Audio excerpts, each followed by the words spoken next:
Hello everyone, कैसे हैं आप सब लोग। आई होप आप लोग अपने घरों पे सेफ होंगे। आज हम बात करेंगे काफ़ी इंपॉर्टेंट टॉपिक को लेके। वीडियो स्टार्ट करने से पहले बहुत सारे बच्चों के दिमाग में ये चीज़ है कि सर कहाँ पे गायब हो गए थे, क्लासेस क्यों नहीं आ रही थी। तो देखो, हमारी टीम काम कर रही थी कंटेंट बनाने में। वैसे भी आपके जो डेली टेस्ट चल रहे हैं सुपरवाइजर एग्जाम के लिए, तो अब ये क्लासेस कोशिश रहेगी कि डेली बेसिस पे हम लोग लेके आएँ, डेली नहीं तो ऑल्टरनेट डेज पे हम लोग लेके आएँ और जल्द से जल्द इसको खत्म करके एमसीक्यू सीरीज पे शिफ्ट जो है वो जल्द से जल्द किया जाए। तो जो लोग इस चैनल पे नहीं, यहाँ पे चैनल को सब्सक्राइब कर सकते हैं। वीडियो शुरू करने से पहले बता दूं, आप सभी बच्चों को ईद मुबारक और नवरात्रि की हार्दिक शुभकामनाएं। जो भी बच्चे हमारे साथ जुड़े हैं, आप लोग इन दिनों में अगर कोई भी कोर्स या टेस्ट सीरीज लेना चाहते हैं तो आपको ट्रिपल एस की ऐप को डाउनलोड करना है। वहाँ पे आप लोगों को 50% डिस्काउंट जो है ये मिल जाएगा और ये थोड़े दिन के लिए ही अवेलेबल है, तो आप लोग ये ले सकते हैं।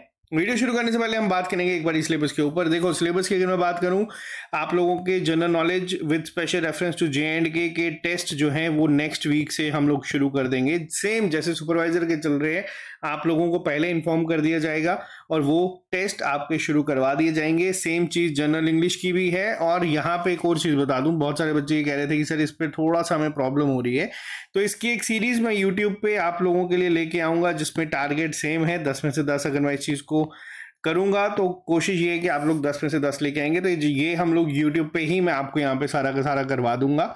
इसके अलावा जनरल साइंस की बात करूं तो वैक्सीन और इम्यूनाइजेशन जो लास्ट टॉपिक हमारा इस पूरे सेक्शन का रह चुका था, इसकी भी क्लासेस अपलोड होना शुरू हो चुकी हैं। आपको आज पार्ट 1 मिल चुका है, पार्ट 2 आपको कल मिल जाएगा और ये कॉन्टिन्यूटी में चलेगा जो आपका पूरा करवा देगा। कंप्यूटर की भी क्लासेस आपकी चल रही हैं। अब बात करते हैं यहाँ पे स्पेशलाइजेशन के ऊपर। 2 मिनट का टाइम मैं आपका यहाँ पे लूंगा। यूनिट 1 की अगर टॉपिक टेस्ट की बात की जाए, सोसाइटी कम्युनिटी एसोसिएशन के टेस्ट आपके हो चुके हैं, सोशल स्ट्रेटिफिकेशन के टेस्ट आपके हो चुके हैं, सोशल इंस्टीट्यूशन के टेस्ट आपके चल रहे हैं और इसके बाद आपके ये जो सीक्वेंस में टेस्ट हैं ये चलते जा रहे हैं। देखो, करवाने को अगर हम लोगों को करना हो, हम सिर्फ एक टेस्ट अपलोड करें, 2 टेस्ट करें, आप लोगों को इनफैक्ट हम लोग 4 टेस्ट दे रहे हैं जिसमें आप लोगों को डेली बेसिस पे ये टेस्ट मिलते हैं ताकि आप लोग पुराने लेक्चर्स को जो है वो रिवाइज करते चलो। जैसे आपके टॉपिक टेस्ट खत्म हो जाएंगे, मैं आपको बता दूं, इसका फिर आपको सेक्शनल टेस्ट मिलेगा जिसमें कंबाइंड सारे क्वेश्चंस जो होंगे जंबल्ड फॉर्म में होंगे। और जैसे ये सेक्शन खत्म हो जाएगी फिर इसकी एक एमसीक्यू सीरीज अलग से आएगी। ये सब कंप्लीट कोर्स में आपको मिल रहा है 500 रुपए में। आपको ये सारा का सारी चीजें अवेलेबल करवा दी जाएंगी। अगर आप लोग लेना चाहते हो तो आप लोग ले सकते हैं। इसके अलावा अगर बात करें तो हमारा जो बाकी के कंपोनेंट है वो ऑलमोस्ट खत्म है। आज आपको फूड पर्सनल हाइजीन का भी लास्ट लेक्चर मिल चुका है। अब बात करते हैं मेरे ऊपर जो सबसे ज्यादा डिले हुआ, उसके लिए माफी, लेकिन एग्जाम के बाद हम बात करेंगे जब आप लोग 10 में से 10 नंबर गारंटी लेके आओगे। देखो, अभी तक हम लोगों ने जो सीक्वेंस में चीजें पढ़ी थी वो हम लोगों ने इस सीक्वेंस में चीजों को पढ़ा था। पहले हम लोगों ने लाडली बेटी स्कीम पढ़ी थी, स्टेट मैरिज असिस्टेंस स्कीम पढ़ी, पालना, आंगनवाड़ी सर्विसेज, मंत्री मातृ Vandana Yojana, scheme for adolescent girls, जननी सुरक्षा योजना, नेशनल हेल्थ मिशन, पोषण अभियान ट्रैकर, वाटिका सप्लीमेंट्री न्यूट्रिशन प्रोग्राम। तो ये हम लोगों ने पढ़ा इसको उल्टे सीक्वेंस में। रीजन क्या है मैं अब आपको बताऊंगा। देखो, आज हम जो चीज पढ़ने जा रहे हैं वो क्या है, वो है आपकी government and non government programmes. देखो, लिखा यहाँ पे सिर्फ गया है मेडिकल हेल्थ केयर। अब मेडिकल हेल्थ केयर के जितने भी गवर्नमेंट के या नॉन गवर्नमेंट के प्रोग्राम्स थे उनके बारे में हमें यहाँ पे डिस्कस करना है। वैसे 10 एमसीक्यूज बनेंगे, चांसेस बहुत ज़्यादा हैं कि जो स्पेसिफिकली, अब ये हम आपको बता दूं, ये जो आप देख रहे हैं सप्लीमेंट्री न्यूट्रिशन प्रोग्राम या फिर ये जो पोषण वाटिकास, पालना स्कीम, नेशनल हेल्थ मिशन, ये सब जो है ये आपके इस पर्टिकुलर टॉपिक के अंडर आती हैं चीज़ें। मेडिकल हेल्थ केयर जितने भी गवर्नमेंट ने प्रोग्राम्स निकाले हैं उन सबको डिस्कस करना है। अब यहाँ पे बात आती है कि क्या चीज़ को डिस्कस करें और कितना डिस्कस करें। अब हम चलते हैं लेक्चर के ऊपर। आज हम लोग इसको अब इसी सीक्वेंस में पढ़ेंगे और मेजॉरिटी पार्ट आपका जो है यहाँ पे कवर हो चुका है। मान लो 10 में से 6 एमसीक्यूज आपको आज हम लोग यहाँ पे बोल रहे हैं कि इस पार्ट में ही कवर होते हुए दिखेंगे। जो बाकी के होंगे वो मैं आपके यहाँ पे करवा दूंगा। अब बात करते हैं आज के लेक्चर के ऊपर। मेडिकल हेल्थ केयर प्रोग्राम जो भी गवर्नमेंट के थे, इसको 3 से 4 पार्ट्स में हम लोग कवर करेंगे। अब पहले पार्ट के ऊपर चलते हैं। देखो, मेडिकल हेल्थ केयर प्रोग्राम्स कितने तरीके के गवर्नमेंट ने निकालते हैं। तो गवर्नमेंट के मेडिकल हेल्थ केयर प्रोग्राम्स की अगर मैं बात करूं तो ये अगर हम स्पेसिफिकली अलग अलग पार्ट्स में डिवाइड करें तो इसमें आपका reproductive, maternal, neonatal, child adolescent health care programs आ जाते हैं। जो भी न्यूट्रिशनल प्रोग्राम निकाले जाते हैं, फिर जो अब आपको ये चीज़ जो टर्म्स में यूज़ करूँगा वो आप लोगों को थोड़ा सा स्ट्राइक करेगी, जिसमें हम लोगों ने पढ़ा था आयरन फॉलिक जो एसिड की टेबलेट्स दी जाती हैं, सप्लीमेंट्स अलग अलग दिए जाते हैं, ये सब किसके अंदर जितने भी प्रोग्राम्स आते हैं ये सारे नेशनल न्यूट्रिशनल प्रोग्राम्स के आते हैं, ये सारे मेडिकल हेल्थ केयर के ही अंडर एक सब पार्ट्स आप कंसिडर कर सकते हैं। इसके अलावा कम्युनिकेबल डिजीजेस के ऊपर भी बहुत सारे प्रोग्राम जो है वो निकाले गए हैं, नॉन कम्युनिकेबल डिजीजेस के ऊपर भी किए गए हैं। आज हम लोग इस लेक्चर में बात करेंगे स्पेसिफिकली हमारे पहले टॉपिक के ऊपर, जिसका नाम है reproductive maternal neonatal child and adolescent health care programmes के ऊपर। अब यहाँ पे एक थोड़ा सा और आपको आइडिया देता हूँ कि किन किन स्कीम्स को हम लोग आज यहाँ पे देखेंगे। टेक्निकली अगर बात करूँ तो ये सारी स्कीम्स जो हैं वो इसके अंडर आती हैं। ये जो डेटा मैं यहाँ पे लेके आया हूँ, ये मिनिस्ट्री ऑफ हेल्थ के द्वारा ये अलग से निकाला गया था, जिसमें ये सब चीज़ें मेंशन करी गई थी। अब देखो ये चीज़ें ऐसी हैं, अगर पर्टिकुलर मैं बात करूँ एक एक स्कीम को लेके तो इस पे एक एक लेक्चर बन सकता है, लेकिन हमें क्या करना है, हमें सिलेक्टेड पढ़ना है। सिलेक्टेड वो पढ़ना है जिससे हम लोग एटलीस्ट पेपर में जो हमें 10 नंबर के क्वेश्चन में अगर 1 नंबर का क्वेश्चन यहाँ से पूछा गया तो उसका आंसर हम लोग करेंगे। तो उसी को ध्यान में रखते हुए आज की क्लास को हम लोगों ने फ्रेम करा है। अब यहाँ पे बात करूंगा इस सीक्वेंस के ऊपर। इसमें कुछ स्कीम्स ऐसी हैं जिसे हमें थोड़ा सा डिटेल में पढ़ना है, क्योंकि उस पर क्वेश्चन पूछे जा सकते हैं और उसमें आ जाती है आपकी मिशन इंद्रधनुष, जिसके ऊपर मैं आपको एक अलग से लेक्चर दूंगा जब हमारा ये पूरा पहला यूनिट खत्म हो जाएगा गवर्नमेंट नॉन ये प्रोग्राम्स का, मेडिकल हेल्थ केयर का। तो एक मैं इस पर आपको अलग से लेक्चर दे दूंगा। बाकी हम लोग आज डिस्कस करेंगे सारे के सारे प्रोग्राम्स को यहाँ पे। तो चलिए शुरू करते हैं क्लास को। लेकिन क्लास शुरू करने से पहले अब आप लोग सोचेंगे कि ये तो यहाँ पे था ही नहीं। मैं आपको बता दूं होता क्या है, जब भी मेडिकल हेल्थ केयर की बात की जाती है तो आयुष्मान भारत योजना अभी तक का सबसे बड़ा एक सक्सेसफुल, अगर स्कीम्स की बात की जाए हेल्थ को लेके, मेडिकल हेल्थ केयर को लेके, तो ये कंसीडर किया जाता है। ना ही सिर्फ इंडिया में, इनफैक्ट दुनिया में ये कंसीडर किया जाता है। तो बहुत हद तक चांसेस हैं कि आपको पहले लेक्चर में ही इस पार्ट से ही क्वेश्चन पेपर में देखने को मिल जाए। तो इसीलिए मैं आपको यहाँ पे ये चीज करवाऊंगा। पहला पॉइंट, इसको हम लोगों ने पुराने लेक्चर्स में भी कवर किया है, तो इसको आप रिवीजन के तौर पे देख सकते हैं। सबसे पहला पॉइंट यहाँ पे क्या है कि ये लॉन्च करा गया था सितंबर 2018 के बीच में। आयुष्मान भारत योजना का मेन जो टारगेट था वो क्या था कि जितना भी ये जो हमारा हेल्थ केयर है, यानी कि जो हमारे हेल्थ और वेलनेस सेंटर्स हैं, इनके द्वारा एक इंश्योरेंस फैसिलिटी दी जाए, जो कि प्रधानमंत्री जन आरोग्य योजना के थ्रू दी जाएगी, ताकि जो भी प्राइमरी, सेकेंडरी, टर्शरी लेवल पे जो भी हेल्थ केयर चाहिए, जो मेडिकल हेल्थ केयर चाहिए, जो कोई अफोर्ड नहीं कर सकता, तो उनको यहाँ पे दी जाएगी। और इस स्कीम को भी 2 सबमिशंस में बांटा गया था। सबसे पहला क्या था कि हेल्थ और वेलनेस सेंटर्स जो है वो बनाए जाने की बात करी गई थी, और यहाँ पे ये जो सेंटर्स बनाए गए थे, और ये टारगेट मेन ये था कि अफोर्डेबल हो, क्वालिटी हेल्थ केयर सर्विसेज जो है वो प्राइमरी लेवल पे ही मिल जाए। और यहाँ पे ये जो मेन टारगेट इसका बनाया गया था वो ये था कि जितनी भी मैटरनल चाइल्ड हेल्थ सर्विसेज हैं, या फिर अगर हम बात करें नॉन कम्युनिकेबल डिजीजेस हैं, जिसमें जो भी दवाइयाँ चाहिए या डायग्नोस्टिक सर्विसेज चाहिए, वो सब यहाँ पे मिल जाएगा। ये हम लोगों ने पहले डिटेल में पूरा डिस्कस किया हुआ है। इसके साथ साथ हम लोगों ने पढ़ा था प्रधानमंत्री जन आरोग्य योजना। अब ये स्कीम भी बहुत ज़्यादा इंपॉर्टेंट है और बहुत ज़्यादा चांसेस हैं कि आपको पेपर में ये देखने को मिलेगी। स्पेसिफिकली मेंशन नहीं है, लेकिन एमसीक्यूज यहाँ से इसके बन सकते हैं।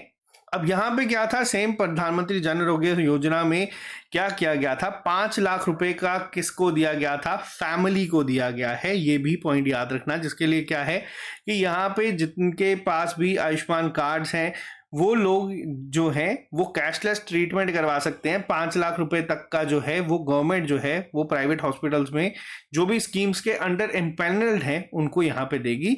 और इसके साथ साथ ही 3 दिन की प्री हॉस्पिटलाइजेशन और 15 दिन की पोस्ट हॉस्पिटलाइजेशन जो है वो भी यहाँ पे कवर की जाती है। अब देखो ये जो पॉइंट्स है हम लोगों ने एक लेक्चर में इसको पूरा डिटेल में पढ़ा था, और ये बहुत इंपॉर्टेंट है एग्जाम पॉइंट ऑफ व्यू से। अगर हम बात हेल्थ केयर सर्विसेज की प्रोग्राम्स की करते हैं, तो ये अब तक का इंडिया का सबसे बड़ा प्रोग्राम माना जाता है। तो इसको याद आप लोगों को रखना ही रखना है। अब बात करते हैं इसके साथ ही दूसरे के ऊपर, जो कि न्यूज में काफी ज्यादा था, जन औषधि परियोजना, प्रधानमंत्री जन औषधि परियोजना। ये दोनों मैं पहले इसलिए डिस्कस कर रहा हूँ क्योंकि चांसेस ज्यादा रहते हैं कि ये क्वेश्चन को पूछा जाएगा पेपर में।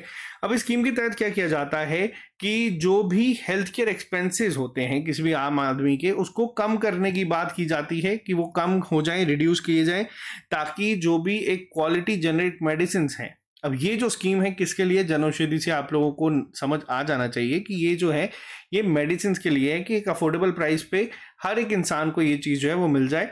और ये लॉन्च करी गई थी किसके द्वारा? ये करी गई थी डिपार्टमेंट ऑफ फार्मास्यूटिकल्स, जो कि मिनिस्ट्री ऑफ केमिकल्स के अंडर आता है, केमिकल एंड फर्टिलाइजर्स के अंडर आता है, नवंबर 2008 में। ठीक है।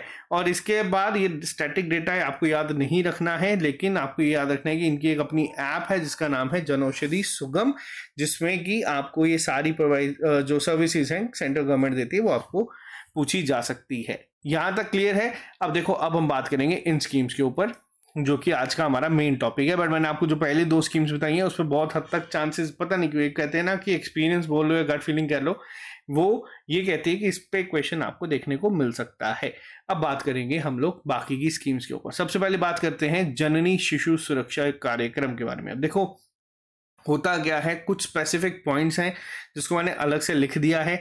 अगर पूछा जाएगा तो आपको यहाँ से ये चीज़ें पूछी जाएगी। आपको इसमें पूरा डिटेल में नहीं जाना है कि किसने लॉन्च करी, कैसे लॉन्च करी है, कितने कितने जगहों पे ये चल रही है। आपको ये सब याद रखने की जरूरत नहीं है। आपको सबसे पहली चीज़ को याद रखना है कि ये स्कीम करती क्या है और ये लॉन्च कब हुई थी। आपको मेन टारगेट यहाँ पे इन 2 चीज़ों का रखना है एग्जाम पॉइंट ऑफ व्यू से। ठीक है। जननी शिशु सुरक्षा कार्यक्रम, अब यहाँ पे आप लोग समझ सकते हैं, जननी मतलब मदर, शिशु मतलब यहाँ पे आ जाता है आपका चाइल्ड, और सुरक्षा का मतलब आ जाता है यहाँ पे उनकी प्रोटेक्शन, कार्यक्रम का मतलब आ जाता है प्रोग्राम।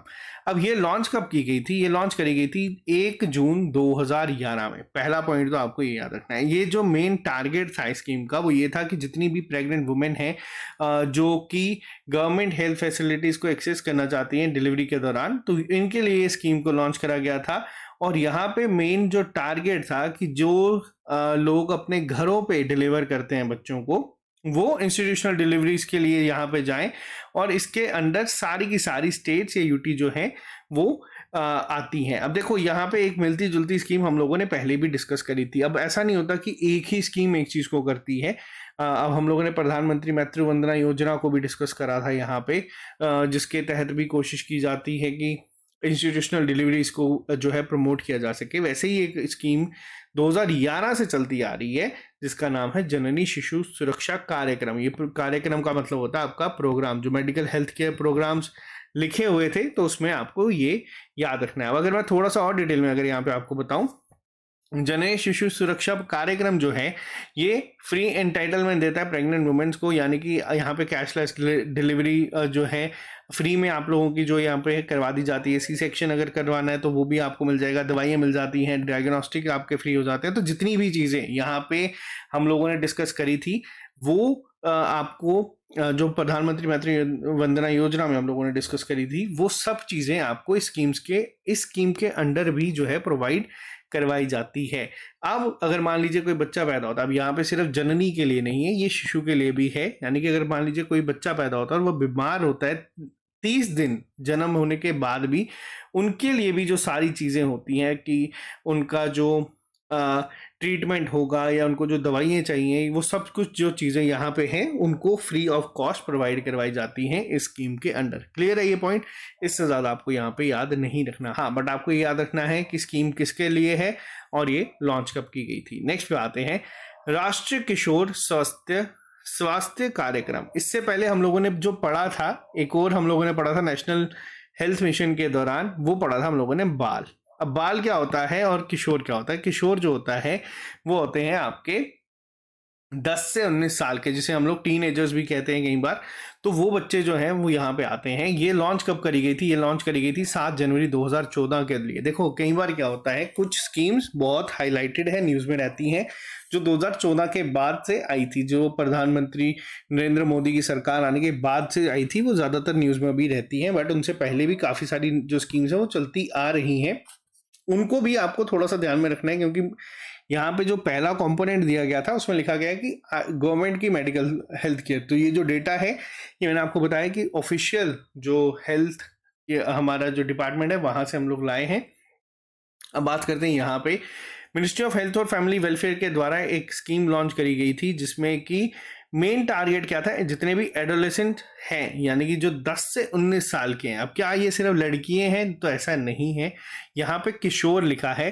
तो हम लोग जब पहले कहते थे ना कि स्कीम फॉर एडोलेसेंट गर्ल्स, तो वो लड़कियों के लिए अलग थी no doubt exam point of view से इंपॉर्टेंट वो वाली स्कीम ज़्यादा है, बट आपको ये भी याद रखनी है क्योंकि गवर्नमेंट लड़कों के लिए भी स्कीम निकालती है। तो जितने भी 10 से 19 साल के लड़के हैं उनको यहाँ पे टारगेट किया जाता है, ताकि जो भी न्यूट्रिशन है, रिप्रोडक्टिव हेल्थ है, या फिर जितना भी चीज़ें हैं उनको यहाँ पे प्रोवाइड करवाई जाए। अब यहाँ पे इंपॉर्टेंट पॉइंट ये क्यों है कि इसकी इम्प्लीमेंटेशन जो है प्रोग्राम की कैसी होगी।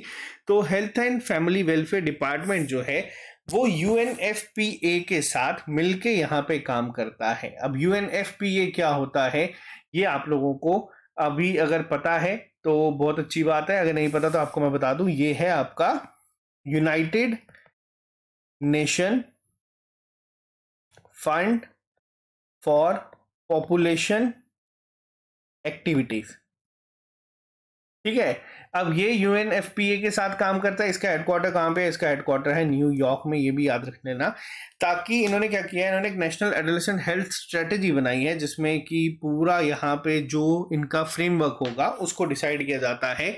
और ये जितना भी क्लिनिक बेस्ड क्यूरेटिव अप्रोच है कि किस तरीके से एक प्रॉपर मॉडल बनाया जाए ताकि जो केयर है एडोलेसेंट हेल्थ की या डेवलपमेंट की उसका ध्यान रखा जाए। तो यहाँ पे आपको बस ये पॉइंट याद रखना है कि राष्ट्रीय किशोर स्वास्थ्य कार्यक्रम जो है ये लॉन्च कब हुआ था और किसके साथ मिलके ये काम करता है। तो ये दोनों पॉइंट्स आपको याद रखने हैं। नेक्स्ट, ये आपकी रिवीजन क्लास है, हम लोगों ने पहले इसको डिस्कस करा था। राष्ट्रीय बाल स्वास्थ्य कार्यक्रम भी हम लोगों ने नेशनल हेल्थ मिशन में डिस्कस करा था। अब ये क्या है, ये हम लोगों ने पढ़ा था कि इसमें क्या होता है, ये यूनियन गवर्नमेंट ने एक स्कीम रोल आउट करी थी ताकि जितने भी बच्चे हैं यानी कि जो 18 साल से कम है उनमें अगर कोई भी टीबी या लेप्रोसी की अगर कोई प्रॉब्लम है तो उसको पहले ही स्क्रीन करा जा सकता है और पहले ही डिटेक्ट करके उसको ट्रीटमेंट जो है वो शुरू किया जा सकता है। तो ये जो स्क्रीनिंग है चिल्ड्रन की जो 6 महीने से 6 साल तक की है वो आंगनबाड़ी में हो जाती है, और जो 6 से 18 साल के हैं उनको गवर्नमेंट या गवर्नमेंट एडेड स्कूल में किया जा सकता है। और जो हम लोगों ने 4 Ds को पहले डिस्कस करा था वो क्या थे? Defect at birth, deficiencies, diseases या डेवलपमेंट डिलेज इंक्लूडिंग डिसेबिलिटी। तो ये हम लोगों ने पहले लेक्चर में डिस्कस करा था। अब नेक्स्ट स्कीम पे आते हैं, प्रधानमंत्री सुरक्षित मातृत्व अभियान। वापस से आप लोग यहाँ पे वर्ड को पढ़ सकते हैं और आप लोगों को स्कीम को पढ़ के ही आइडिया हो जाएगा कि स्कीम किसके रिलेटेड बात कर रही है। देखो, प्रधानमंत्री सुरक्षित मातृत्व अभियान जो है ये लॉन्च करा गया था ministry of health and family welfare के द्वारा ही। यहाँ पे क्या किया गया था इस प्रोग्राम के तहत, यहाँ पे मेन टारगेट ये रखा गया था कि जो क्वालिटी एंटीनेटल केयर है फ्री ऑफ कॉस्ट जो है वो सभी प्रेग्नेंट वुमेन्स को जो है वो दी जाए। और एक स्पेसिफिक दिन रखा गया था महीने का, यानी कि हर महीने की 9 तारीख को। अब ये 9th ही क्यों होती है, तो मैंने आपको बताया था पहले भी 9th जो है, अब 9th जो मंथ है हमारा वो है सितंबर, और इसको क्या कंसीडर किया जाता है? इसको किया जाता है पोषण माह के रूप में। ठीक है, यानी कि जिसे हम लोग न्यूट्रिशन मंथ भी कहते हैं। और 9th ही क्यों? क्योंकि जो एक बच्चा पैदा होता है वो पूरा एक 9 महीने का प्रोसेस होता है। इसी के वजह से 9th जो है ये स्पेसिफिक डेट जो है वो रखी जाती है कि जो भी कोई विमेन है, अगर वो कोई प्रेग्नेंट है, यूनिवर्सली जितनी भी विमेन है, कोई भी कैटेगरी या किसी भी स्टेटस से बिलोंग कर सकते हैं, इकोनॉमिक, तो यहाँ पे सबको कंसिडर किया जाता है कि उनका क्या है कि स्टार्टिंग के जो चेकअप्स हैं वो फ्री ऑफ कॉस्ट हो। अगर कोई प्रॉब्लम है तो वो डिटेक्ट हो जाए, उसका प्रॉपर ट्रीटमेंट हो जाए। अब होता क्या है, यहाँ पे एक MCP कार्ड दिए जाते हैं। ठीक है, MCP कार्ड क्या करते हैं? ये होता है mother and child protection cards, her visit पे दिए जाते हैं। आपका जो एक कार्ड बना होता है उस पर स्टिकर लगाए जाते हैं। स्टिकर किस कलर के होते हैं? मान लीजिए आपके कार्ड पे अगर ग्रीन स्टिकर लगा है, इसका मतलब है कि वुमेन जो है वो कोई भी रिस्क फैक्टर उसमें डिटेक्ट नहीं हुआ है। अगर वहीं पे आपकी उस पर अगर रेड स्टिकर लगते हैं आपके MCP कार्ड्स पे, तो उसका मतलब है कि आप एक हाई रिस्क में है प्रेगनेंसी के दौरान। अगर ब्लू लगते हैं तो इसका मतलब ये है कि आपको प्रेगनेंसी के साथ साथ हाइपरटेंशन भी है। और अगर येलो लगते हैं तो इसका मतलब है कि आपको प्रेगनेंसी में कोमॉर्बिड कंडीशन जैसे कि डायबिटीज, हाइपोथायराइडिज्म, STIs, ये सब डिटेक्ट जो है किया गया है। तो ये अलग अलग स्टिकर जो हैं ये लगाए जाते हैं। आपको स्टिकर्स के कलर याद रखने अगर ये क्वेश्चन पूछा गया तो, बट ये प्रोग्राम है पूरे इंडिया में चलता है, हर एक वुमेन की हेल्थ केयर के लिए ये लॉन्च करा गया है, तो इसीलिए ये आपके एग्जाम पॉइंट ऑफ व्यू से इंपॉर्टेंट हो सकता है। नेक्स्ट पे बात करते हैं नवजात शिशु सुरक्षा कार्यक्रम। देखो अब वापस से नाम से ही आपको ये सारे का जो प्रोग्राम है उसको समझ आ जाएगा। नवजात का मतलब क्या होता है, न्यू बॉर्न, शिशु मतलब बच्चा, सुरक्षा मीन्स उनकी प्रोटेक्शन या प्रोटेक्शन, और कार्यक्रम मतलब प्रोग्राम। अब ये जो है लॉन्च किया गया था सितंबर 2009 में। मेन टारगेट क्या रहता है यहाँ पे, इनका मेन एम ये था कि जितने भी हेल्थ पर्सनल हैं, खासतौर पे जो न्यूबॉर्न केयर में काम करते हैं और जो प्रिवेंशन में काम करते हैं कि किसी तरीके की इन्फेक्शन ना हो जाए, तो इन सब पे जो है ट्रेन किया जा सकता है। अर्ली इनिशिएशन जो है ब्रेस्ट फीडिंग की उसके ऊपर, और जो बेसिक न्यूबॉर्न जो है बच्चे, और यहाँ पे इन सब के लिए ये एक प्रॉपर इनिशिएटिव लिया गया था ताकि जो भी हेल्थ पर्सनल है उनको इस तरीके से ट्रेन किया जाए ताकि हर एक डिलीवरी पॉइंट पे कि कोई भी, क्योंकि क्या होता है मैक्सिमम जो गवर्नमेंट काम करती है, देखो हम लोगों ने पढ़ा था कि गवर्नमेंट का मेन काम क्या होता है, गवर्नमेंट का मेन टारगेट क्या होता है कि जो हमारी मोर्टेलिटी रेट है, जो बच्चा या फिर कोई अगर वुमेन है, प्रेग्नेंट वुमेन है या कोई बच्चा है, उनको जो है प्रेगनेंसी के दौरान या प्रेगनेंसी के बाद जब डिलीवरी होती है तो कोई भी ऐसा ना हो, जो एक रेट चलता है उसको किसी न किसी तरीके से कम किया जाए। अब इसके लिए गवर्नमेंट बहुत सारी स्कीम्स निकालती है, जिसमें जैसे हम लोगों ने डिस्कस करा कि पहले चेकअप करवाएंगे कि कोई इशू तो नहीं है, अगर बच्चा मान लीजिए बीमार पैदा होता है तो 30 दिन तक सब फ्री में उसका इलाज होगा। और कई बार क्या होता है कि मान लीजिए इन दोनों की हेल्थ सही है और वो जब डिलीवरी के लिए मैक्सिमम टाइम गवर्नमेंट क्या कोशिश करती है कि इंस्टीट्यूशनल डिलीवरी जो है उसको प्रमोट करने के लिए। अब यहाँ पे अगर मान लीजिए वुमेन आती भी है, प्रेग्नेंट वुमेन अगर इंस्टीट्यूशंस के उसमें आती भी है डिलीवरी के लिए, तो जो वहाँ पे लोग हैं वो उस तरीके से ट्रेंड होने चाहिए कि बाद में कोई ऐसी चीज़ ना हो जाए। तो ये सब स्कीम्स आपस में कहीं ना कहीं इंटरलिंक्ड हैं, बट आपको ये स्कीम्स कोई लॉन्च डेट को याद रखना और ये याद रखना कि स्कीम किसके लिए काम करती है। इसके बाद हम लोगों ने पढ़ा था national programme for family planning. अब देखो ये भी आपकी मेडिकल हेल्थ केयर के लिए ही आती है। ये इंडिया का पहली एक ऐसी कंट्री थी जिसने लॉन्च करा था इस प्रोग्राम को, और इसी वजह से ये इंपॉर्टेंट बन जाता है। फैमिली प्लानिंग को लेके पहली कंट्री इंडिया बनी थी जिसने एक नेशनल प्रोग्राम को लॉन्च करा था, जिसका नाम, और शुरू कब किया गया था, ठीक आज़ादी के 5 साल बाद 1952 में। और एक बहुत पॉपुलराइज्ड स्लोगन जो है वो यहाँ पे दिया गया था, जो था हम दो हमारे दो। अब ये जो है ये आपको याद रखना है। कई बार पेपर में ये पूछा जा सकता है कि हम दो हमारे दो प्रोग्राम जो है ये किसके रिलेटेड था या फिर किस टाइम पे दिया गया था, और यहाँ पे इस डेट को याद रखना है क्योंकि ये हिस्ट्री में इंडिया एक पहली ऐसी कंट्री बनी थी जिसने ये स्कीम को लॉन्च करा था फैमिली प्लानिंग के लिए। तो ये पॉइंट को आपको याद रखना है, ये काफ़ी इंपॉर्टेंट है। अगर नेशनल मेडिकल हेल्थ केयर, अब आप यहाँ पे ये चीज़ बोलोगे कि मेडिकल हेल्थ केयर में सर ये चीज़ कैसे हम डिस्कस कर रहे हैं, तो ये जो प्रोग्राम्स हैं आप लोग सिलेबस को उठा के एक बार दोबारा देख लेना, वहाँ पे लिखा गया है, तो ये हमें देखना है। आज की लास्ट स्कीम की अगर बात करता हूँ, लक्ष्य प्रोग्राम। अब देखो इसकी फुल फॉर्म क्या है ये भी याद रखना। फुल फॉर्म तो नहीं है बट इसका ये जो स्कीम है ये किसके लिए है, ये है लेबर रूम क्वालिटी इंप्रूवमेंट के लिए। ठीक है, ये इनिशिएटिव लिया गया था 11 दिसंबर 2017 के दिन। अब यहाँ पे क्या था, यहाँ पे मेन टारगेट ये रखा गया था कि जो लेबर रूम है या जो मैटरनिटी ऑपरेशन थिएटर है उसको किस तरीके से इम्प्रूव किया जा सके। अब इस इनिशिएटिव के तहत जो एक स्ट्रेटेजी बनाई गई थी ताकि जो अपग्रेड किया जाएगा इंफ्रास्ट्रक्चर, क्योंकि बहुत सारे गवर्नमेंट हॉस्पिटल्स की बात करें या फिर जहाँ पे डिलीवरीज, इंस्टीट्यूशनल डिलीवरीज भी होती हैं, वहाँ पे इंफ्रास्ट्रक्चर अप टू डेट नहीं है।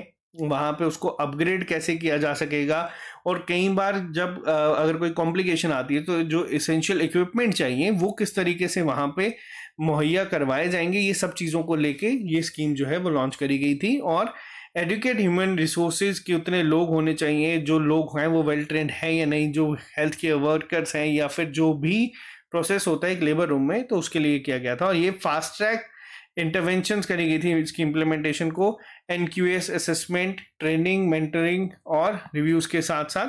तो यहाँ पे ये चीज़ को भी याद रखना है, इसका इनिशिएटिव का नाम भी याद रखना, आपसे पूछा जा सकता है इस प्रोग्राम का नाम क्या था। तो ये थी हमारी स्टार्टिंग की। देखो इसके अलावा भी बहुत सारी स्कीम्स हैं जो कि पूछी जा सकती है मेडिकल हेल्थ केयर में, मैंने आपको बताई है। अब यहाँ पे अगर मैं बात करूँ मिशन इंद्रधनुष को, मैं आपको अलग से यहाँ पे कंप्लीट करवाऊंगा और मैं इसको अलग से डिटेल में आपको पूरा बताऊंगा। और यहाँ पे जो हमारा एक पूरा मेडिकल हेल्थ केयर प्रोग्राम चलते आ रहे हैं, तो इसमें हम लोगों ने पहला जो है वो यहाँ पर डिस्कस कर लिया है। इंपॉर्टेंट जो है वो बाद वाली है, अगर 6 क्वेश्चंस बाद में आएंगे, 4 ऊपर से पूछे जाएंगे, तो पढ़ना तो लेकिन हमें सब कुछ पड़ेगा ही। अब जो कि एसएसबी ने सिलेबस ही ऐसा बनाया है कि हमें चीज़ों को पढ़ना पड़ेगा, और ये हमारा फ़र्ज़ भी है कि हम लोगों ने अगर कोई जिम्मेदारी ली है तो उसको आपको वहाँ तक पहुँचाएंगे। कल हम बात करेंगे नेशनल न्यूट्रिशन प्रोग्राम्स को लेके, ये ज़्यादा नहीं होंगे।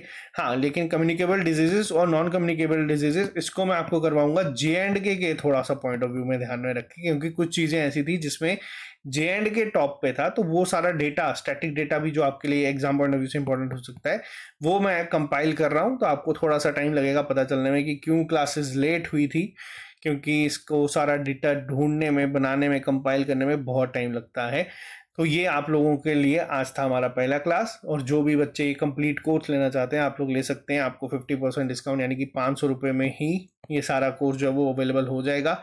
और आज हम लोग अभी के लिए अगर यहाँ पे बात करें तो मेडिकल हेल्थ केयर का पहला पार्ट हुआ है, इसके 3 पार्ट हो रहेंगे। फिर हम लोग अडॉप्शन फॉस्टर, ये ज़्यादा बड़े नहीं होंगे, बट चीज़ों को पढ़ना पड़ेगा, तो हम लोग उसको के साथ कोई भी वो जो है कि हम लोग ज़बरदस्ती नहीं करेंगे जल्दी सिलेबस ख़त्म करने के चक्कर में। ऐसा नहीं कि मैं आपको चीज़ों को डिटेल में नहीं पढ़ाऊंगा, वो धोखा होता है जो हम लोग कभी देते नहीं है।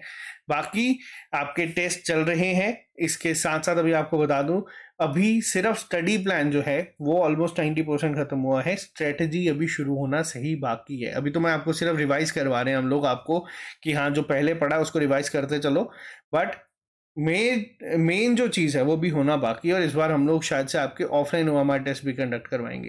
तो तैयारी आप लोगों की, अगर हम लोगों ने बोला है तो पूरी होगी, तो मेहनत पे कोई कसर नहीं आनी चाहिए। बाकी कल मिलेंगे नए लेक्चर के साथ। आज के लिए सिर्फ इतना ही। Bye bye, take care, all the very best, see you soon, good night.